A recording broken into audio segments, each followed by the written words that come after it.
Joining us now to discuss situations in Mali is Dr. David Nyekorat Matsanga, Chairman, Punchline Africa TV, Kenya. Thank you very much for joining us. Thank you very much. My name is Felicity. Pleasure to have you join us. Now, with the recent... Nyekorat Matsanga. Oh, could you say that again, please? Dr. David Nyekorat Matsanga. The name came from where you are. Okay. I'm an East African. Thank you. All right. Pleasure to have you join us on the news. A lot has been happening in Mali with the recent position of the military junta to use 3 years before handing over. Do you think the Malians have their excitement short-lived, or they should continue in the excitement of the takeover?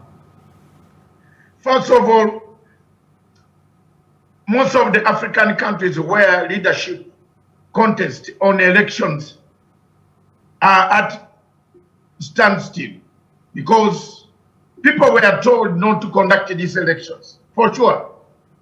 I remember very well Pan-African Forum wrote to most of the African countries not to conduct these elections and not to make, because it is impossible to conduct the elections at the moment. Why it is so? Because of the pandemic, you can't conduct a fair, free and fair election. You are just wasting time and bringing more and more anger to the people who might not like your ideas at all. The coup in Mali is an example of leadership that has failed in Africa. Some of these leaders in Africa exhibit dictatorial tendencies, exhibit election fraud, exhibit a regime change. You know, there is a regime change sweeping across Africa. And let African leaders understand this from some of us who have studied this subject to a highest level in the world. There is a regime change sponsored by civil societies in America and other places to sweep those they don't want, to sweep people out of power, democratically elected leaders, because of elections. So one of the problems of Africa is elections. It is only elections where we have had problems in Africa. Otherwise, we are very good people. We have a lot of resources. We can utilize the resources. But because of bad elections, you see the army coming in, the army taking over, the army, doing whatever they are. The coup in Mali, Mr. Keita knew it was coming. Mr. Keita refused to listen to most of his opposition leaders. Remember, the leader of opposition was kidnapped one day before the polling stations opened. He disappeared. So these are some of the things that annoy some of these leaders, military people. They come back and they knock on your door. That is the situation, the reality that is happening in Africa. It is not only in Mali, but across the sub-Saharan Africa, especially countries that are working on elections. We saw this in Malawi. We see this in Tanzania. We are seeing pressure coming up in Uganda, for example. People are saying you are holding a scientific election. How do you hold a scientific election when you don't have scientific equipment? How will you hold a scientific? You are calling the army. You are calling the army to come in because people will not accept the result. Let's stay with developments in Mali for a bit more. There are sanctions already, both political and economic, and it's increasing by the day. Do you think Mali's military will feel the possible impact of these actions? No. AU, let me tell you, my sister, AU, we've lost AU. The African Union, we've lost it. It comes in too late, it does too little. This conflict of Mali has been brewing. What did the African Union do? Why do you go to put their sanctions, to reject, when you could stop the coup? We should change the charter of African Union to stop coups. We must stop military coups from taking power, from the military taking power. We must have the mechanisms. The African Union should have the mechanism. Sanctions in Africa only hurt the ordinary person on the streets. Sanctions will not hurt the military. The military will get what they want, but the sanctions will hurt the people of Mali. So next time, let the African heads of state, including General Buhari himself, who is an elder statesman that Africa looks at, let him go and bring a motion to prevent coups. Let ECOWAS put down mechanisms of preventing military coups instead of running to put sanctions. You can put sanctions, but they will say, yes, we need 3 years to organize an election, a credible election. So sanctions will not help. Okay, the former leader has been released, and he says he no longer has interest in power. What is the implication of this? And people are wondering, what exactly will the international community be asking for, since Keita is no longer interested? He's not interested because he knows he messed it up. Look at the crisis when it started. Every African leader was telling him, don't hold elections. The opposition was saying, don't hold these elections, because it will not be free and fair elections. So it is good he's not interested in this anything anymore. You know why? One of the things, I am a Pan-African, and I speak like a Babata Fadelewa. I speak like a Nkrumah. I speak like a Nyerere. Let me tell you the truth. Sekuture, Jomo Kenyatta. We have a problem on African continent. One of the problems we have in African continent is France.